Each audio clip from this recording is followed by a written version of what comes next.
வணக்கம் ஆபரகாம். அதாவது காஞ்சிபுரம் மாவட்டம் சாலவாக்கம் பகுதியில் திருவந்தார் அருகே உள்ள சாய்பாபா கோவில் பகுதியில் உள்ள 4 ஏக்கர் காலி இடத்தில் இந்திய ராணுவத்துக்கு சொந்தமான ஒரு ஹெலிகாப்டர் திடீரென கீழே இறங்கியது. அதை கண்டு அச்சமுற்ற அப்பகுதிவாசிகள் ஓடி சென்று என்ன ஏது என கவனித்த போது அது பயிற்சி ஹெலிகாப்டர் தாம்பரம் ராணுவ தளத்தில் இருந்து கொண்டு வரப்பட்ட போது தொழில்நுட்ப கோளாறு காரணமாக பாதுகாப்பாக கீழே இறக்கப்பட்டது என்றும் அதில் ஒரு பைலட் மற்றொரு பயிற்சி பைலட் வந்ததாகவும் அவர்களுக்கு எந்த விதமான காயமும் ஏற்படவில்லை என்றும் தெரிவித்தனர்.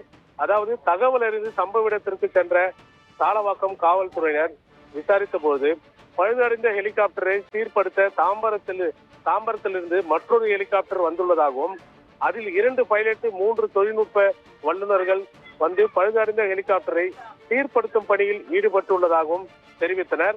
சாலவாக்கம் பகுதியில் வயல்வெளியில் இறக்கப்பட்ட ஹெலிகாப்டரால் அந்த பகுதியில் ஒரு பரபரப்பு ஏற்பட்டது. ஆபரகாம்.